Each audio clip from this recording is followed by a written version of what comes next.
आज भारत में करोड़ों लोग विष्णु और कृष्ण की पूजा करते हैं, लेकिन क्या आपने कभी सोचा है कि ये डिवोशन इतनी वाइड स्प्रेड कैसे हुई? एंशियंट इंडिया में एक रिलीजियस ट्रेडिशन शुरू हुआ जिसे आज भगवतिज्म या वैष्णविज्म कहा जाता है। भगवतिज्म का ओरिजिन पोस्ट मॉडर्न पीरियड में माना जाता है। वैदिक रिलीजन में विष्णु माइनर डिटी माने जाते थे, लेकिन धीरे धीरे उनकी वर्शिप पॉपुलर होने लगी।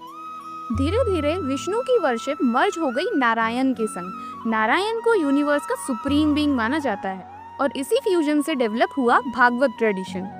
वेस्टर्न इंडिया के विष्णु ट्राइब के लीजेंडरी हीरो कृष्ण को आइडेंटिफाई किया गया वासुदेव के रूप में और धीरे धीरे कृष्णा की वर्शिप भी मर्ज हो गई विष्णु की डिवोशन के साथ। भगवतिज्म का सबसे इम्पोर्टेंट कॉन्सेप्ट था भक्ति, यानी भगवान के प्रति पर्सनल डिवोशन। इस ट्रेडिशन में माना गया कि कोई भी व्यक्ति डिवोशन के थ्रू स्पिरिचुअल सैल्वेशन पा सकता है। भागवत ट्रेडिशन का सबसे फेमस टेक्स्ट है भागवत गीता, जो कि महाभारत का ही पार्ट है। इसमें ड्यूटी, डिवोशन और स्पिरिचुअल पाथ के बारे में टीचिंग्स दी गई हैं। भगवतिज्म में डेवलप हुई अवतार थ्योरी, यानी जब भी दुनिया में क्राइसिस या इम्बैलेंस आता है तो विष्णु एक डिफरेंट फॉर्म में जन्म लेते हैं और इन्हें 10 अवतार कहा जाता है।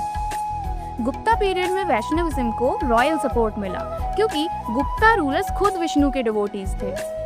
इसी वजह से भगवतिज्म इंडिया में और भी ज्यादा पॉपुलर हो गया। इसी तरह भगवतिज्म ने एंशिएंट इंडिया में डिवोशन बेस्ड वर्शिप को पॉपुलर बनाया और यही ट्रेडिशन आज भी हिंदुइज्म में विष्णु और कृष्णा की डिवोशन में दिखाई देता है।